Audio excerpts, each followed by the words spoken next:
Pwede nyo rin itong lagyan ng dahon ng sili para mas lalo siyang masarap.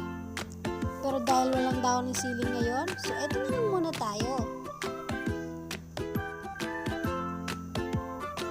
Ilagay na natin ang ating Sprite.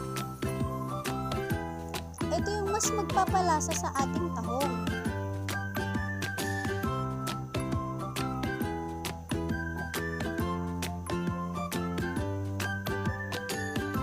Simpleng ulam pero napakasarap.